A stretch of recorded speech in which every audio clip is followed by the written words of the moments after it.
ونسلم ونصلي على رسوله الكريم أما بعد فأعوذ بالله من الشيطان الرجيم بسم الله الرحمن الرحيم يعذب من يشاء ويرحم من يشاء وإليه تقلبون صدق اللہ العظیم۔ تو آپ حضرات کے سامنے میرے بھائیوں سورۃ العنکبوت کی آیت نمبر 21 تلاوت کی ہے۔ سب سے پہلے اس آیت کا لفظی ترجمہ کرتے ہیں۔ یعذب، یہ فعل مضارع کا صیغہ ہے عذاب سے، اس کا معنی ہے عذاب دینا، اور فعل مضارع کا صیغہ ہے تو اس کا معنی ہے عذاب دے گا۔ من اسم موصول ہے، اس کا معنی ہے وہ بندہ۔ یشاء، یہ بھی فعل مضارع کا صیغہ ہے، اس کا معنی ہے جسے چاہے گا، چاہے گا۔ یہ شاء یشیء سے یشاء، اس کا معنی ہوتا ہے چاہنا۔ وَيَرْحَمُ، واو کا معنی اور ہے، یرحم یہ رحم سے ہے، اور رحم یرحم کا معنی رحم کرے گا۔ من کا معنی وہ بندہ، یشاء چاہے گا، یشاء بھی مضارع کا صیغہ چاہے گا۔ وَإِلَيْهِ، واو کا معنی اور، الیہ الا کا معنی طرف، اور ہی طرف اس کے، تقلبون پھیرے جاؤ گے، یا اس کا معنی ہے لوٹائے جاؤ گے۔ اب اس آیت کا با محاورہ ترجمہ ہم کرتے ہیں۔ فرمایا یعذب من یشاء، عذاب دے گا جسے چاہے گا۔ ویرحم من یشاء، اور رحم کرے گا جس پر چاہے گا۔ وَإِلَيْهِ تُقْلَبُونَ، اور طرف اسی اللہ کے لٹائے جاؤ گے، پھیرے جاؤ گے۔ فرمایا کہ میدان حشر میں وہ قانون عدل کے تحت جسے چاہے سزا دے، اور اپنی مہربانی سے جس پر چاہے رحمت فرمائے۔ تم سب میدان حشر میں اللہ کے سامنے حاضر کیے جاؤ گے۔ اس آیت میں یہ ذکر کیا۔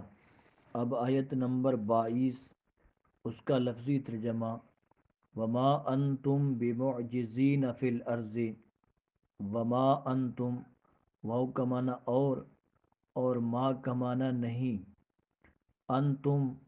انتم یہ ضمیر ہے جمع کی، اس کا معنی ہے تم۔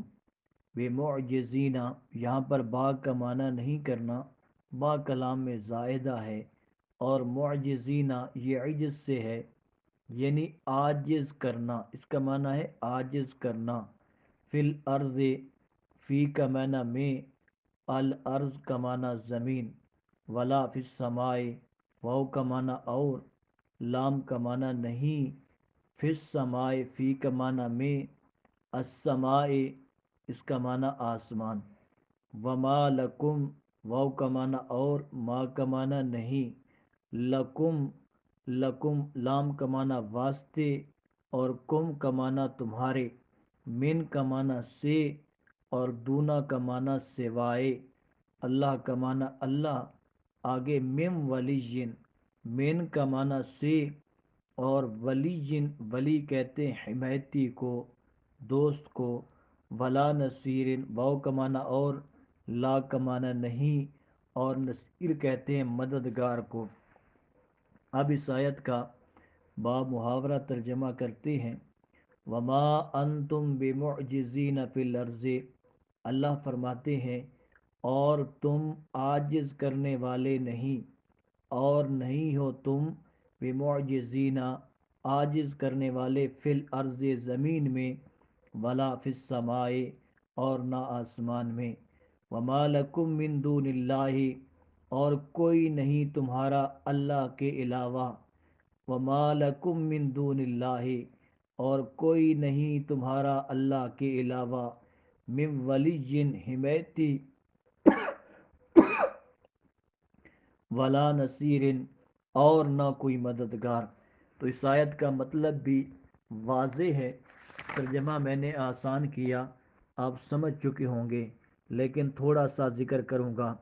تم زمین اور آسمان میں کہیں بھاگ کر اللہ کے عذاب سے اپنے کو نہیں بچا سکتے، یعنی زمین یا آسمان میں کسی جگہ پہ تم بھاگ کر اللہ کے عذاب سے اپنے آپ کو نہیں بچا سکتے، اور نہ اللہ کے سوا تمہارا کوئی حامی و مددگار ہے کہ تمہیں اللہ کے عذاب سے نجات دلا سکے۔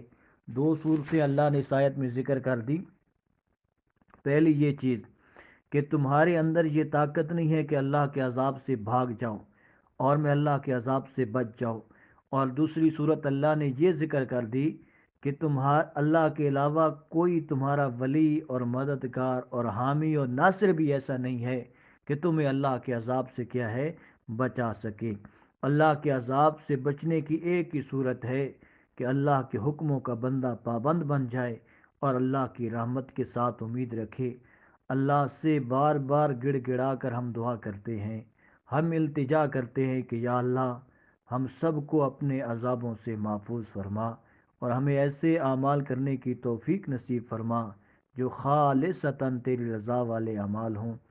میرے بھائیوں، اللہ کے قرآن کی دعوت سنو، غور کرو اور یاد کرو اور پھر عمل کرو۔ السلام علیکم ورحمۃ اللہ وبرکاتہ۔